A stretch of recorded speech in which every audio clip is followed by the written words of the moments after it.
19वें अध्याय का 47वां मंत्र है, जिसका विषय है जीवों के दो मार्ग हैं, यानी आत्माओं के लिए दो मार्ग हैं। वो कौन से मार्ग हैं, इस मंत्र के द्वारा प्रभु ने आप सभी को बताया है। ओम द्वेति अस्तिरम पिरस्रामहं देवानुद्वर्गनाम ताभ्यामिदं विश्वतेजस्सैवती यदन्तरा पितरं मातरं च। मंत्र के भावार्थ में ऋषिजान लिखते हैं, दो ही जीवों की गति है। एक माता पिता से जन्म को प्राप्त होकर संसार में विषय सुख के भोग रूप, और दूसरी विद्वानों के संग आदि से मुक्ति सुख के भोग रूप है। इन दोनों गतियों के साथ ही सब प्राणी विचरते हैं। देखिए, बड़ा ही सुंदर इसका भाव है और समझने की आवश्यकता है कि हम सभी लोगों की गति दो ही है। एक जो गति है वो माता पिता से जन्म को प्राप्त होकर संसार का जो विषय है उसका आप सभी लोग सुख और दुख के रूप में भोग करते हैं, जो ये भौतिक शरीर है। दूसरा जो गति है, हम विद्वानों का संग कर लें, जो वेद के उपनिषद के पर्वज्ञ हैं, उनके साथ अपनी संगति बना के मुक्ति को प्राप्त हो जाए, अर्थात ये जो माया का जाल है इससे मुक्त हो जाए, अर्थात तेन तत्तेन भुजिता, त्याग पूर्वक भोग की तरफ हम अग्रसर हो जाए।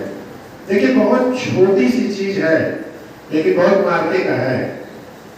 वेद ऐसा नहीं कहता है कि हम कुछ न करें, वेद तो कहता है कि पूर्ण पुरुषार्थ करें, लेकिन उसके आगे एक चीज जोड़ देता है कि पूर्ण पुरुषार्थ करने के बाद जो हमें प्राप्त होता है उससे हमें संतुष्ट रहना चाहिए और उस प्राप्त वस्तु का भी त्याग पूर्वक भोग करना चाहिए। अर्थात ये मेरा नहीं है, इधर नवम हर मंत्र के राष्ट्र में लोग बोलते हैं,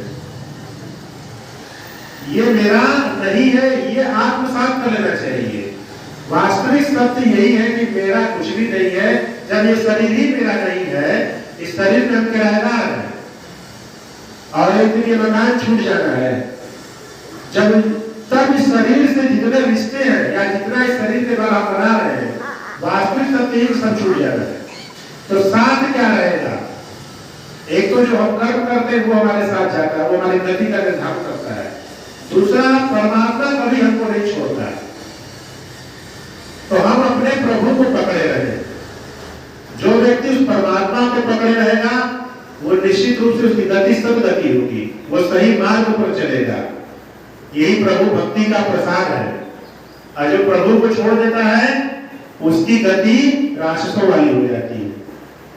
आप ये स्पष्ट समझ लीजिएगा।